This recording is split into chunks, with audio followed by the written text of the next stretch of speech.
આ રાજકીય પાર્ટીઓ કરે છે. આપણે પરેશભાઈ આગળ કે આપણી આગળ એ ખુરશીઓના પૈસા તો છે નહીં,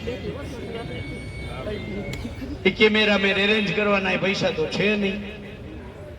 એટલે આપણે આ જે સંખ્યા છે ને, હું એમ કહું છું કે છેલ્લા 3 મહિનામાં એક પણ રાજકીય પાર્ટીએ વ્યવસ્થા ના કરી ને એવી સંખ્યા, એક પણ રૂપિયાનું ભાડું દીધા વગર અને દિલથી જે ઉમટી છે ને, આ સંખ્યા છે. સરકારે સાંજમાં સમજવું જોઈએ.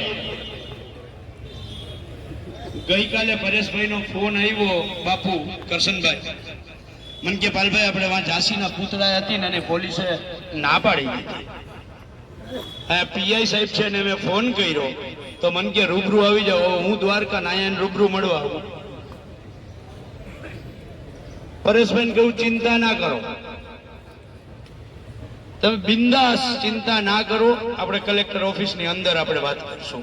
વાત કરવાની જ ના નહીં પાડે ને. આ કલેક્ટર ઓફિસ આપણા બાપની છે.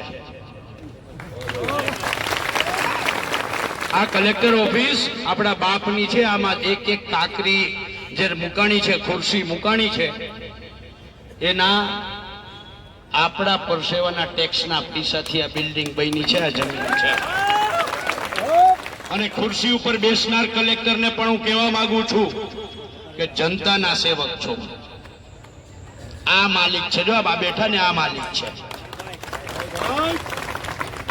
અને માલિક જ્યારે આંગણે આવે ને ત્યારે હેઠું ઉતરીને આવી જાજો આવેદન પત્ર લેવા માટે, અલ્ટિમેટમ લેવા માટે.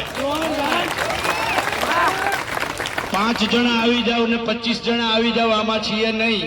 અહીં એસપી સાહેબ હોય, ડીએસપી સાહેબ હોય કે પીએ સાહેબ, જે કોઈ વ્યવસ્થામાં હોય એ સંદેશો પહોંચાડજો. ક્લાસ 1 લેવલના અધિકારી, કાં તો કલેક્ટર, કાં તો અધિક કલેક્ટર અથવા તો ડેપ્યુટી કલેક્ટર, જે ક્લાસ 1 લેવલથી નીચેનો કોઈ અધિકારી આવશે તો અમે અલ્ટિમેટમનો કાગળ પણ એને નહીં સોંપીએ.